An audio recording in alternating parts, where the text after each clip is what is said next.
Hello, my name is Lynn Ann Galloway, and I was diagnosed with fibromyalgia a few years ago, actually over 20 years ago now.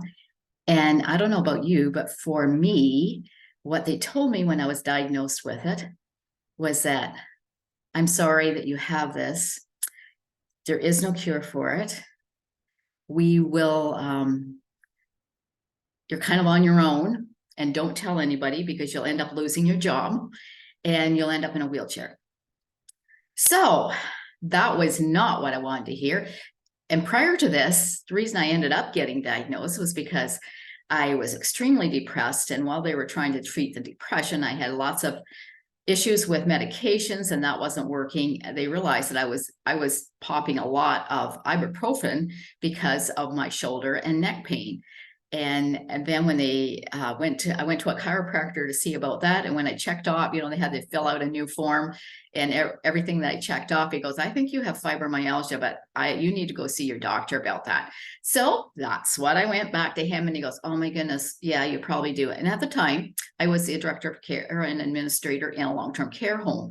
So I was under a lot of stress. I also had children at home and I had elderly parents.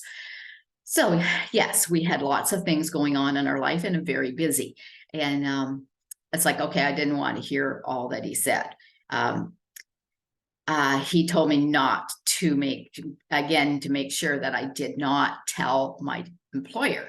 Anyhow, because I was depressed. I was prior to this anyways, I was having panic attacks. And of course, that's what chronic pain does to you. And I was pushing the pain piece away. And your body says, okay, that's enough. We got to figure out something for you. And if we don't listen to our body will make you listen to it. So that's, as I said, I couldn't take the antidepressants. So I had to look at some other things. I did things like cognitive behavior program, which I would, if you haven't done that, that certainly is a good place to start, because what happens with chronic pain and when you get into the depression and the anxiety piece is your brain keeps going around in the same spot, it's like a rut that the nerves are on the same, keeps going around and around and around, and it's hard to get out of that yourself without some help in doing that. And I did do that as well. I also did things like writing gratitudes, because that helps. Just anything to get me out of that negative chronic pain thing. Also, I did stuff around exercise, and I know when you're in pain, that is hard to do. I did find that walking was probably the best for me, and everybody else, what you do. I was not a runner to start with, so that wasn't like some people are runners and they find it hard when they aren't able to do that again. And of course, you go through a grieving process too, because you are losing things that you were used to doing. So dealing with the grief, and really, honestly, the things that really made a difference for me, I was like that for a year or so, and I actually did end up in a wheelchair for a while. And I also, that was probably one of the things that was like, oh my goodness, I don't want to do this. I got to find something else. And now it started on the process of looking for things. And it's interesting how the universe gives you things when you are looking for things. My daughter actually was the one that suggested I try essential oils. Now, I'm a registered nurse by background, and I am a registered nurse, and essential oils were like, oh my goodness, I'm not using them. That's so voodoo, especially back 20 years ago. There's lots more known about them now, and certainly there's research that shows that essential oils do help pain. Anyhow, I did try them because she gave me a treatment with them, and I was actually pain-free for 2 days, which was the first time in 5 years I had been pain-free. So needless to say, I was quite happy to use them. So, and of course, I had to find out how the essential oils worked. And I did take I also am an integrated aromatic science practitioner, just because I wanted to figure out, I like learning, and I wanted to figure out why they were working for me. And it has to do with the essential oils go into the brain. They do make some changes there as well, and helps you lift up, and it's very complicated, but anyhow, that's a short version of it.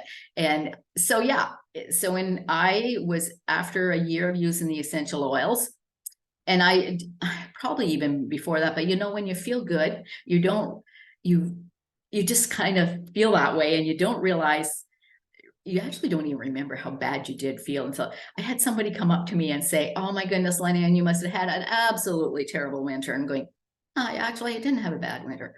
And I said, "Why? Why would you say that?" She goes, "Oh, well, every winter I've seen you." Like, she was she used to work for me and had retired. And she said, "Oh, every winter you had heat packs on your back, and so heat packs wrapped around your hands so that you could work." And I'm going, "Oh yeah, I did do that. I have no idea where those heat packs are." So that was the moment I realized, wow, I've come a long way. And yes, that was, I would say, the biggest thing for me changing. And I also did a lot of other things around. I did some supplement changes, because even though I didn't have pain, I didn't have energy. So I did have to boost up my body, because that was part of it. I did do a detox with mercury, because I had really high levels of mercury in my body.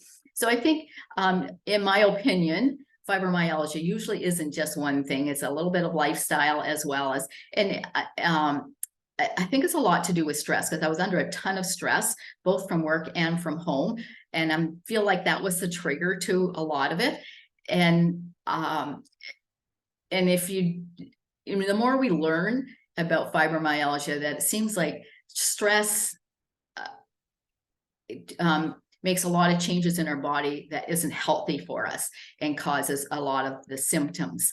And some people get it from having an accident, or just chronic stress, which I think is where what happened with me, past trauma that causes stress, infections that give stress to the body. So it seems like that might actually be it, though at this point, I don't think, and they still don't really know what the cause of fibromyalgia is. But I do know that you don't have to be there. I am living proof that it is possible to move from not enjoying life, being on a couch, being in pain, being in agony, being depressed, being anxious, to actually enjoying life. And I've been enjoying it for the last 15 years with the things I've been doing. And I do feel like, that you have to listen to your body, and you have to be willing to want to make changes, because quite frankly, if you are where you are, you're going to stay there. So if you want to get better,